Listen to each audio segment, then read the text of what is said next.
That was the loudest Big noise. Smack. Did you? I was in a meeting last week. We're letting this roll. I was in a meeting last week, and one of the people in the meeting, before they asked a question, there was an audible intake, like a. And someone else in the meeting heard it and said, "Yeah, you're clearly preparing to say something. Could you just get to it?"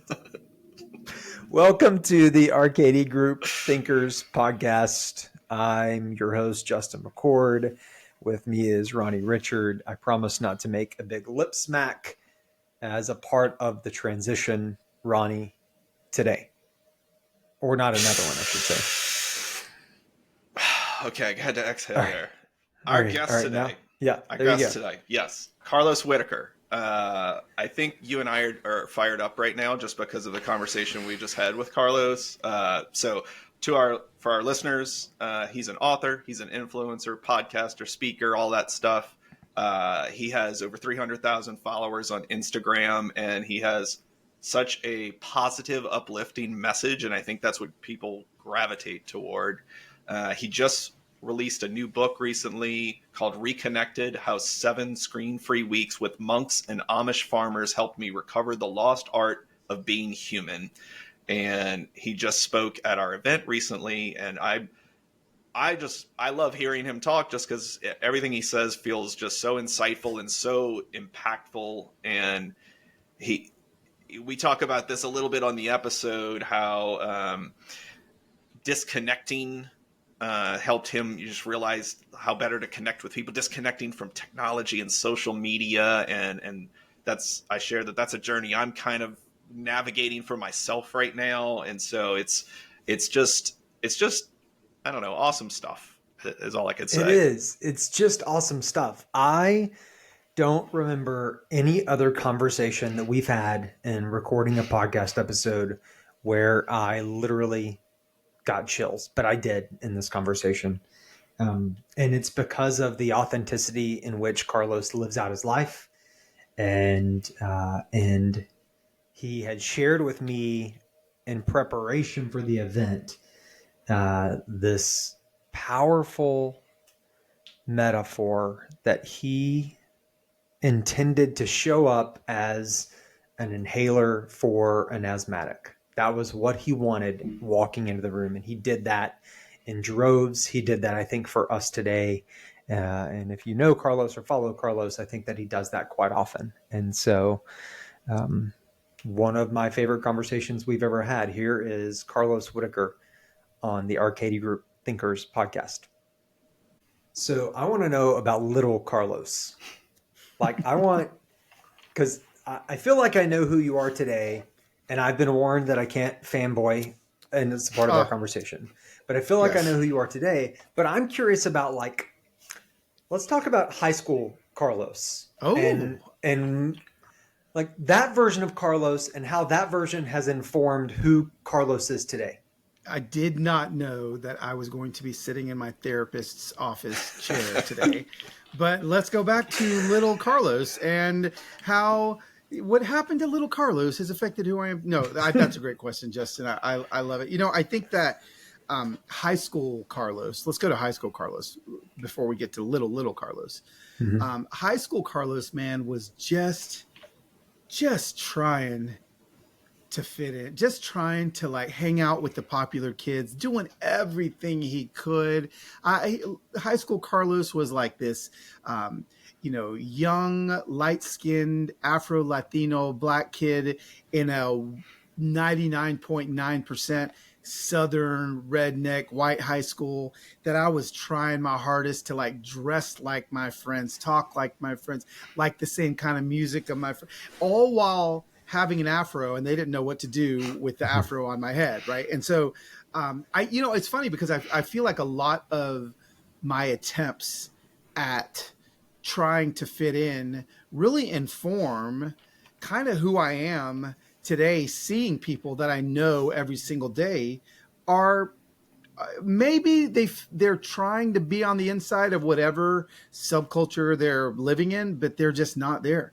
And gosh, man, if there's one thing that I could go back and tell, 16-year-old Gary Coleman, afro parted down the side Carlos, is like, man, listen, I know you're trying your hardest to fit into this group, that these 17 people right now, but trust me, be patient.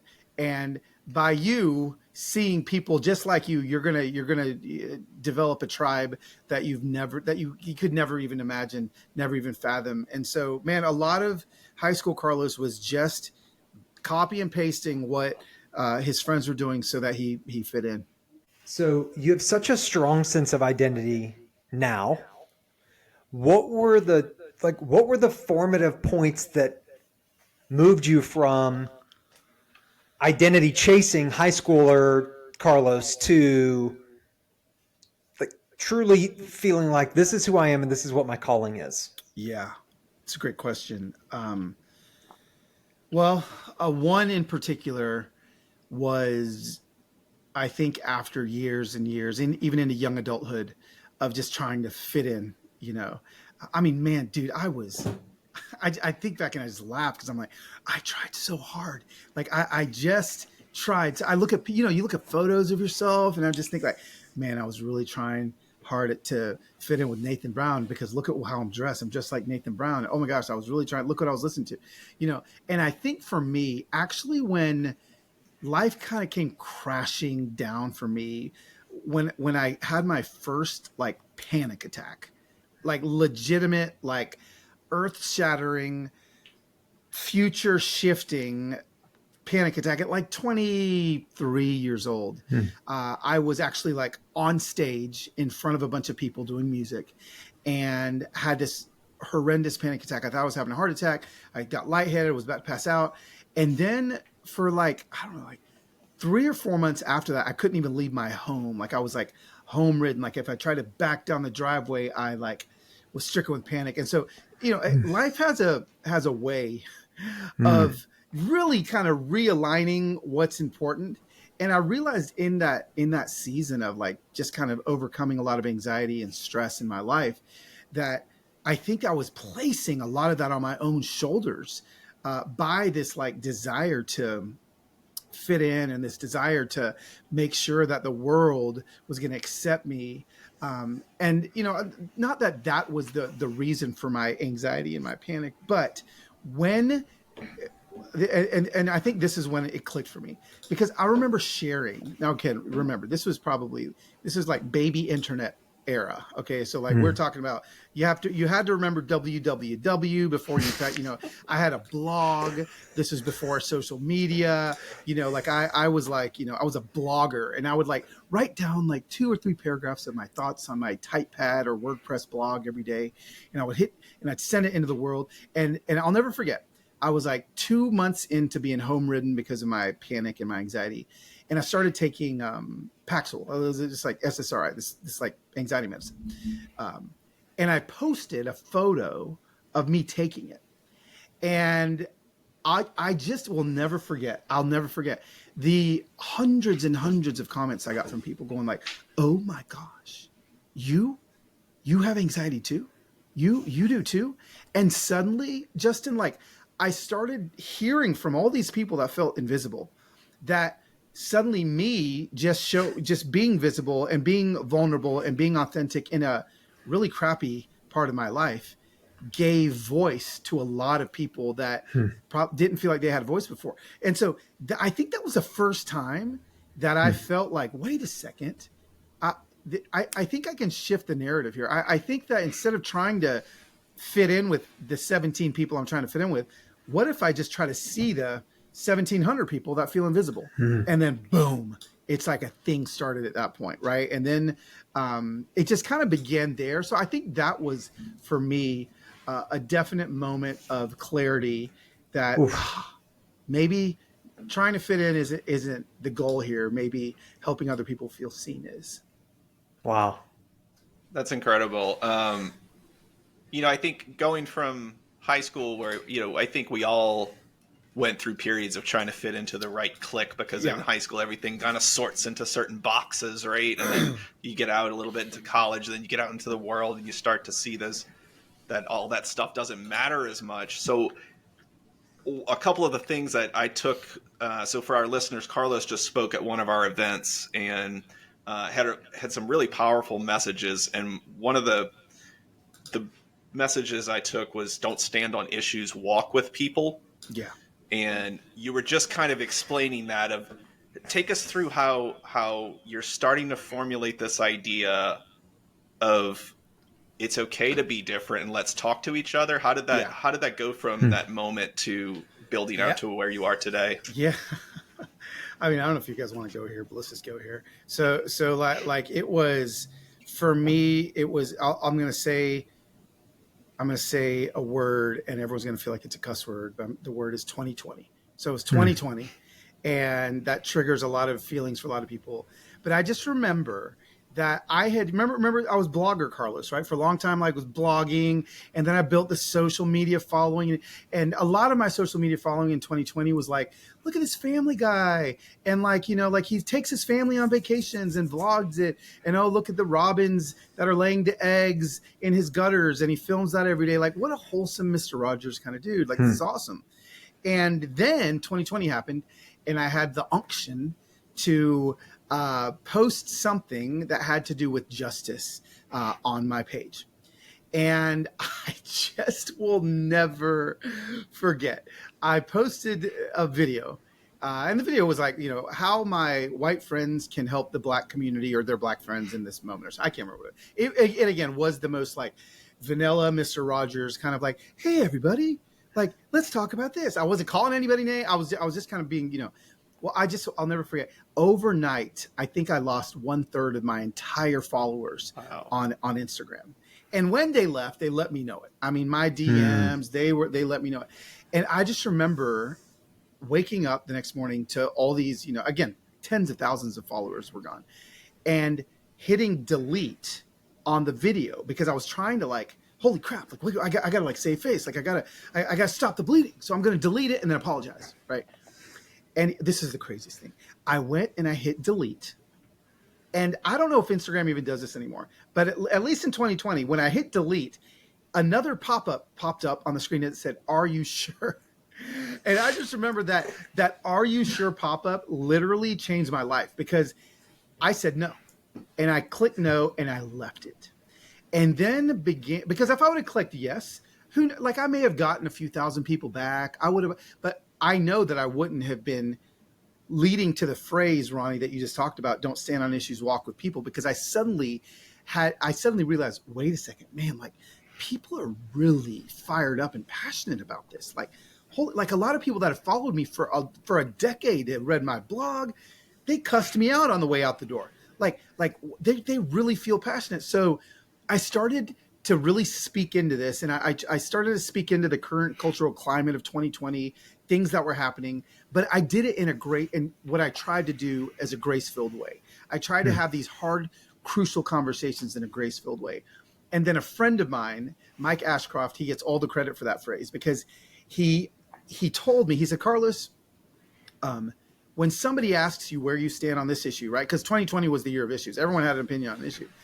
He started asking me, where do you stand on this issue? And I tell him, he's like, okay, but you literally just cut off half your audience. What about this issue? Where do you stand on it? And I told him, he's like, okay, you cut off the other half of your, and then he's like, when people ask me where I stand on an issue, I tell them very simply, oh, I've got an opinion on that issue, but I don't stand on that issue. I walk with the people that are affected by that issue. So he told me that, and all of a sudden I was like, holy cow, I think that changed my life. Like that is literally what I want to teach people to do, not stand still on issues, but walk with people that don't look like them, think like them, believe like them, vote like them, love like them, all the things like them.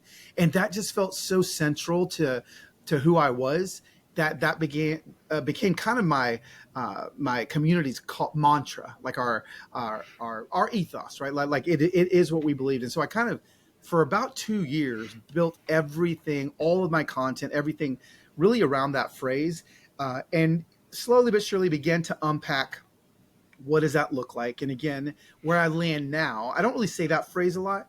I do every once in a while, but now I've kind of shifted into more of a curiosity mindset, helping people be curious. Again, it's all the same thing. Curiosity leads to empathy. Empathy leads to trust. Trust leads to relationship. Relationship leads to change. And ultimately, people are desiring change, but they have to be curious first. Then they have to do all these steps in the middle. And that's really kind of my messaging now, how I'm helping people really accomplish this whole idea of don't stand on issues, but walk with people.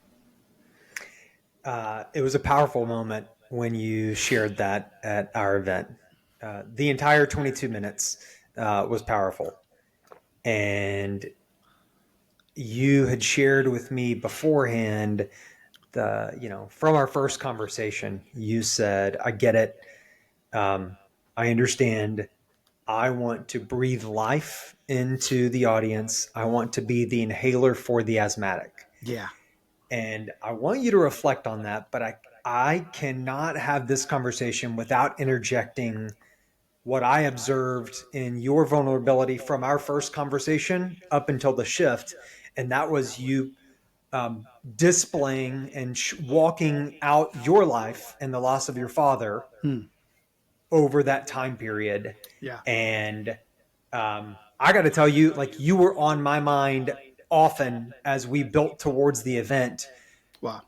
And so how much, I want you to reflect on the idea of being the inhaler, but how much also did you need an inhaler of sorts as you worked towards that speaking opportunity, Yeah. carrying out this new season of life? Yeah, I do remember. I mean, not only do I remember you because you have the coolest artwork behind you. There's a lot of Zooms that I don't remember the people I'm talking to. I remember Justin, right? And I remembered just your heart for the people that were going to be in the room. How free, bro! When I walked on that stage, I could see it in their eye. I could see it. These people they have a hard job. They are exhausted, and what was cool was that I felt just as exhausted when I got on that stage. Like it's like I looked and I was like, "Oh, you too." I didn't say that, but I felt that. I was like, "Okay, wait a second. We are each other's people. You're gonna get me. I'm gonna get you." And when I did say that, again, the inhaler to an asthmatic, it's because and I think I did say this in the talk. Like, we don't know. Like when you've been like suffocating for so long, like you don't even know that you're not breathing, right? And finally, when you get a breath, it's just like, I mean, I walked off that stage and I had a freaking breath in my lungs, and even my son was like, "Dad." My son was there. I took my son with me, and he's heard all my stories. He's heard all the things, but he was like, there was something different. There was something different tonight. Like you felt free. Like that, like it was just so good. He was like so proud of me. I got all teary. We talked at a restaurant afterwards. He's just telling me how proud he was of me, how great I did. And I just think it's because, Justin, like it did, like not only did the shift feel like that for me, but I hope that I was that for them. As I walked through this season, I mean, this is the tail end of a season of, I moved my parents into the home across the street from me here in Nashville, only because my father has dementia and I wanted to be with him the last few years of his life. I haven't lived near my dad and my mom in decades. So I moved them in, and for the last 18 months, I get to walk my father to his deathbed. And not too long ago, especially before I did your event, he passed away. And I know that I shared that so vulnerably on Instagram. Why? This goes back to seeing people. This goes back to walking with people, because so many people feel invisible that are in that season of life. And so, as I walked toward your event, towards, the shift, I got up on that stage, and I may have only spoken once or twice in between my father's death and when I stood on that stage. But my father was an incredible orator. He was just like, I mean, he was so incredible at his gift. And so when I get to stand on a stage now and kind of like be an echo or guitar delay pedal of my father's giftings, man, it was like an inhaler to an asthmatic for me. And so, I thank you for even giving me the gift and the opportunity to do that in front of such I don't know who's listening to this, but if you've never been to this thing, I'm telling you, like, I'm trying to figure out how to get Justin to have me back just every year. Maybe I can MC it, but it was so like life-giving to everybody that was in the room the entire evening. It was such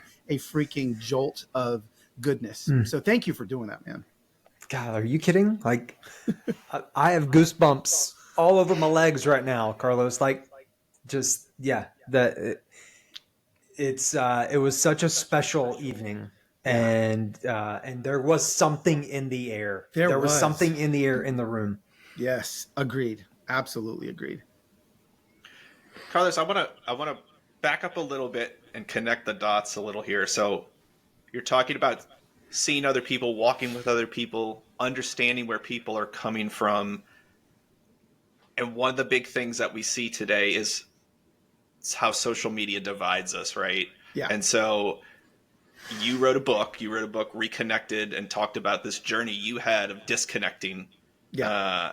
Tell our listeners a little bit about that and that journey that you went on there. Yeah, for sure. So before I wrote Reconnected, I wrote a book called How to Human. And the subtitle of that book was 3 Ways to Share Life Beyond What Distracts, Divides, and Disconnects Us.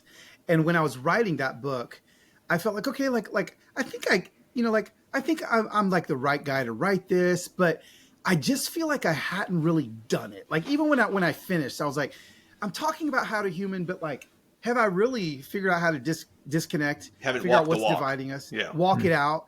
And so this book, Reconnected, was almost like, it was almost like the How to Human experiment. And what I did was these screens are that we scroll on are literally just ecosystems of rage that we're swimming in all day long. And so I did for 7.5 weeks. I didn't look at a single screen, not an Apple phone, a laptop, iPhone, Apple Watch, a laptop, nothing, no TVs, nothing. And I lived with monks, and I lived with Amish farmers, and I lived with my family, completely detached from screens. Got my brain scanned by a neuroscientist because I know some people need data and some people need that kind of stuff. So gave those people a little bit of that. And I'm telling you what, I have never in my entire adult life been more at peace than those 7.5 weeks. Like, you don't even have to read the book. You don't have to watch the documentary. Just hear me tell you that I've not felt as peaceful as I felt in those 7.5 weeks. And it was a true, it was a true application of don't stand on issues, walk with people. Because here's the thing, like, I'm not a monk. Okay. These dudes, they live that way for a reason. They've taken these vows for a reason, and I've not taken those vows. So we look at the world through different lenses. The Amish, I'm not Amish for a reason. They're Amish for reasons. And so we vehemently disagree on a whole lot of stuff. Me and Farmer Willis, I was literally just with Willis 3 days ago. I went up to Ohio, hang out with him again, and we're like homeboys, right? Like we are such good friends. But we view the world completely differently, and we disagree on a lot of issues. We disagree on, almost like every big issue. It seems, and here's the kicker: it actually seems like we disagree until we start having conversations, and it's still until we start having these 90-minute dinners and these 2-hour lunches, and suddenly, like when we have breath-to-breath conversations, I think a lot of times at the end of the conversation, we're like, well, maybe we actually are seeing this thing a lot more alike than we thought. Malcolm Gladwell just did this thing. I heard him on a podcast a few months ago where he talked about how it was the social experiment. He took like, I think it was 100 people. 50 of them were like ultra left leaning. 50 of them were ultra right leaning. And he got them together, but he didn't tell them that they were separate. He didn't tell them that they were and they all think they're the same people. They're in there, they're hanging out. Then he put them at tables, two by two across from each other. And then he had them write on a piece of paper, like the top 20 things that they're the most passionate about. And I think the ending average that they found out was like 18 out of 20 of the things were the exact same thing. And then he was like, oh, by the way, this is who you're sitting across from. And it blew everybody's minds. And again, it's the power of connection. It's the power of breath. It's the power of eye to eye. It's the power of relationship. And we've lost it. We've completely lost the ability to do this because we've been tricked by these screens into thinking that this is how we're supposed to human. And we're not, man. I love AI. I use it every week. But HI, human intelligence, this is like, we got to get back to it. So.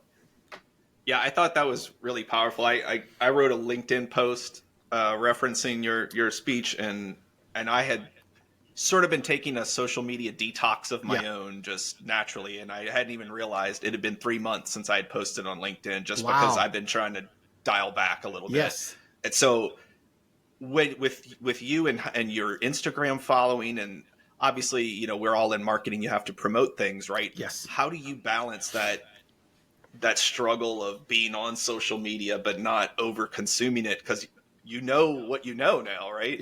No, I you know what you know, and once you know it, you can't unknow it. And you know, and I did, man. I had a hard time. I don't want to let everybody think that like, oh, I took 7.5 weeks off and then I just jumped back in and everything was awesome. No, like I didn't want to pick my phone up again. Like I didn't want to. I was like, I don't know, can I become a fly fishing guide? Like, what can I do so I don't have to be on my phone? And then fly fishing guides like need their phones too. And so I'm just like, the monks were on their phones. Amish had phones. I'm like, Lord have mercy. Like everyone's got a phone. What are we supposed to do? And so, you know, how I balance it now, here's the beautiful thing. I'm on my phone 2.5 to 3 hours a day now. I used to be on my phone 7.5 hours a day, right? So I've got like 5 hours a day back on my, that's 2.5 months a year of living. So like already I'm like, bro, like I am like living 2.5 more months than the rest of my friends are a year, which is awesome. But I think when it comes to, you know, like social media, I just realized that like it's got to be a tool for me. It has to be it is a tool for me to get the word out. And I'm actually right now in the midst of me trying to figure out even my new relationship with social media, even after my father passed away. So, you know, like things like that happen and it just spins you another 180 degrees. And I'm like, well, do I actually want to every single day still like wake up and pour my coffee in front of a camera and say, Buenos dias, 300,000 people, welcome to my life. And let's kind of, do I still want to do that? Do I have to do that? I just think, Ronnie, that it's important enough of a question for us to continue to ask ourselves all the time. Is how I'm using social media the way I need to keep using social media in this season? You know, I think 5 years ago it looked a certain way and I probably needed to use it that way. Maybe now it's going to be more me creating long form videos that my team posts and people can share them and stuff. But maybe I'm just not on Instagram as much, you know, like, so I just think that it's an important question that we have to keep asking ourselves. The Amish asked themselves, and I can't remember if I shared this in the keynote, but they asked themselves 2 questions when they introduce a new piece of technology into their lives, right? So you will see the Amish from 100 years ago were way more conservative than the Amish now, right? So like the Amish now are riding e-bikes, like they're not just horse and buggy. You know, it's like, oh my gosh, these liberal Amish people, you know, like but the question they ask themselves is this piece of technology that we are thinking about incorporating into our culture going to bring us closer to community and each other or take us farther away from community? And that's the question. So I ask myself, is social media, how I use it right now, bringing me closer to community or farther away? You know, and I think we just have to ask ourselves that question. I think it's a really important question for us to ask. I think that you could apply that the sentiment of that same question to all aspects of life and of leadership and of leading teams and of, you know, so many different dimensions. Is this decision going to bring us closer together? Is it going to bring, you know, foster community, or is it going to separate me from community? Yeah. No, absolutely. You know, and Farmer Willis was like, Carlos, that's why we don't have cars. Like we decided to do e-bikes and not cars. Why? Well, it's not that we don't believe in the wheel.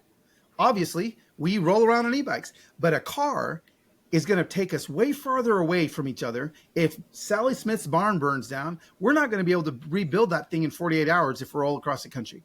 But because we force ourselves to stay close together, because an e-bike or a horse and buggy can only get us so far away, we will always be able to return back to each other within hours if somebody needs help. That's their decision making. And I think you're right, Justin. That's something we can apply to all forms of leadership in our lives. I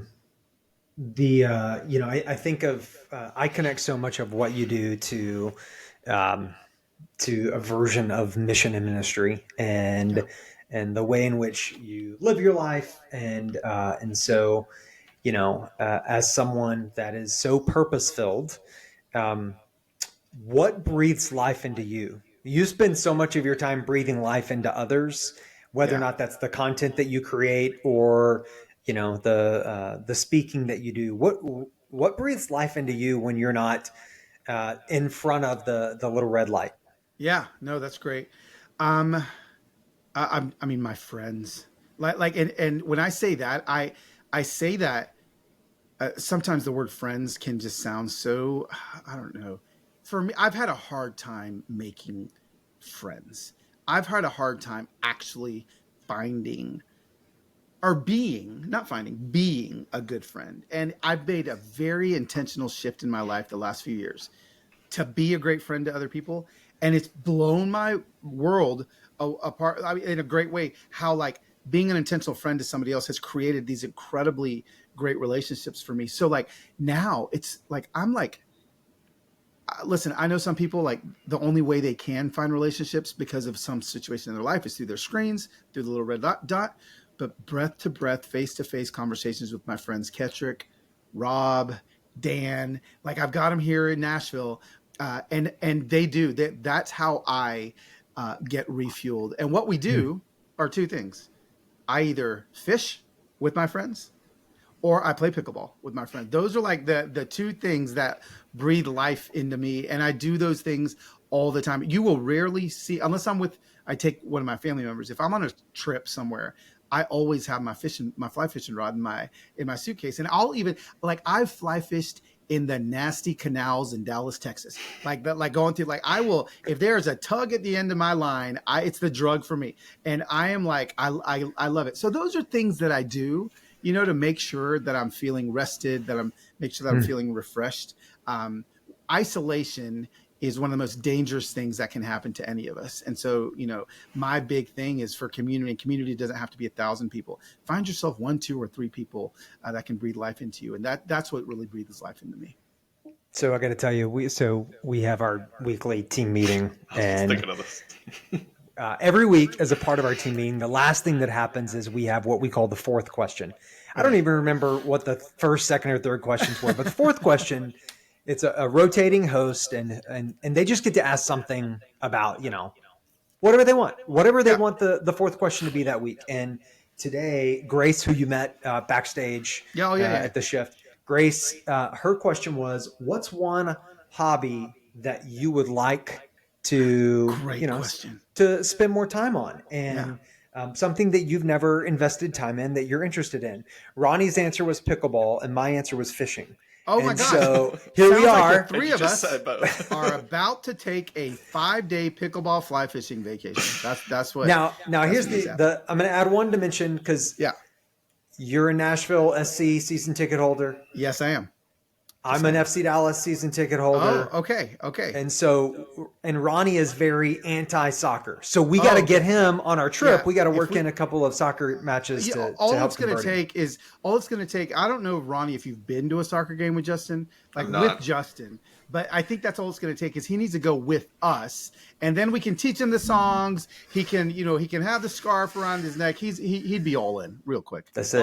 I've been a Dallas Mavericks season ticket holder, but this is probably the last season of that after everything that happened. So maybe I make the shift. What a great time to transition to FC Dallas. Right? That's amazing. That is amazing. I love it. Man, we love what you continue to do, and love the fact that you spent that evening with us. And so it was so great.